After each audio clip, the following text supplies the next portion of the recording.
Hi everyone, this is Brian Hayes and welcome to part one in a series where we explore the fundamental fingerings for the saxophone. I'm demonstrating today on an E-flat alto saxophone, but the basic key work, the keyboard fingerings across the full range of the saxophone family are largely identical.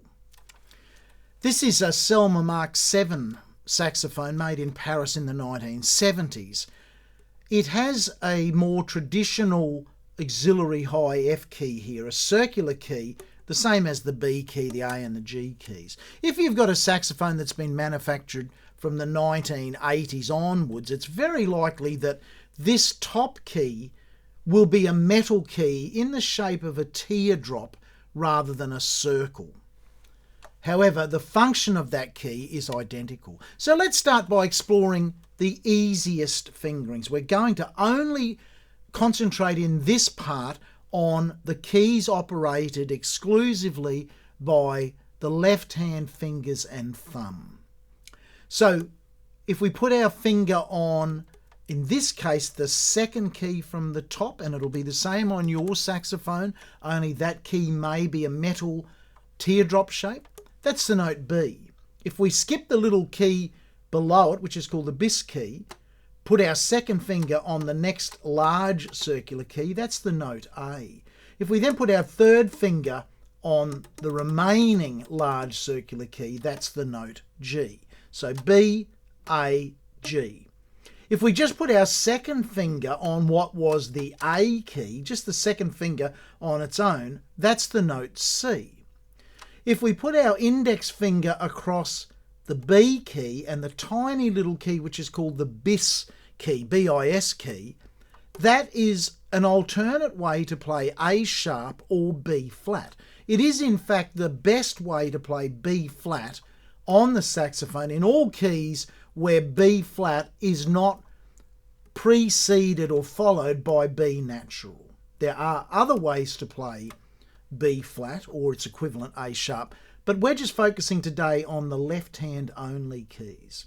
Now our left hand pinky key, if we look at the left hand stack here, these four keys are all operated by our left hand pinky, but today we're just going to look at the top one, which converts the note G into G sharp.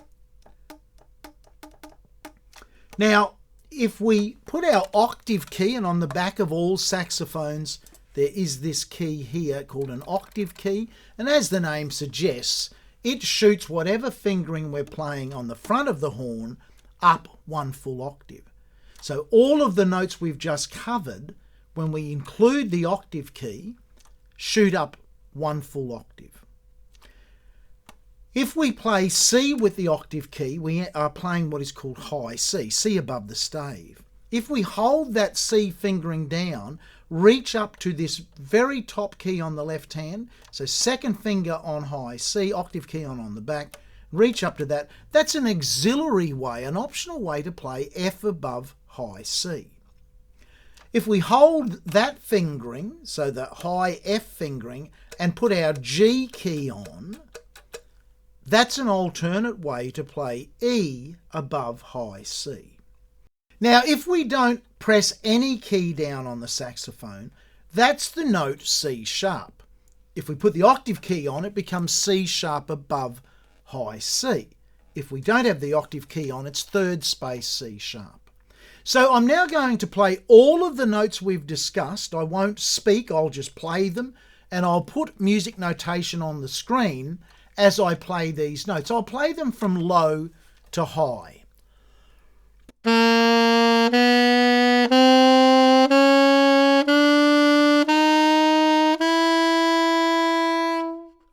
I'll now put the octave key on and play those same series of notes.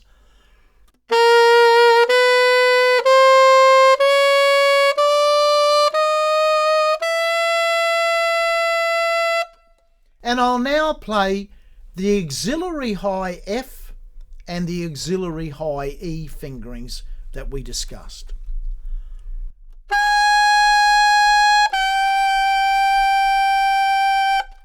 And that's all of the fundamental fingerings on any of the saxophones where we're only using our left hand fingers, we're not using any right hand involvement in any of those keys, and we're not using the palm keys or the side keys, just the keys where we can physically press them down on the front of the saxophone keyboard.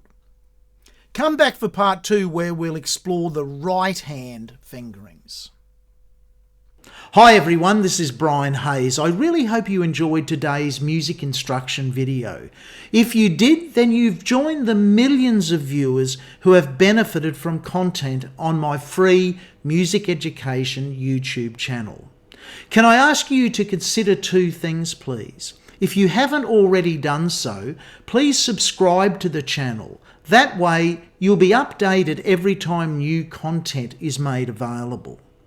Secondly, if you are in a position to do so, please consider making a donation towards the ongoing costs of producing these videos. It's safe and easy to do so. It's done via PayPal. There's a Make a Donation link on the home page of this channel under Home About. And there's also a donation link in the text for every video. Rest assured that any and all monies received will be reinvested in making this channel the best, most informative, content-rich music education channel of its kind anywhere on the internet. Thank you and bye for now.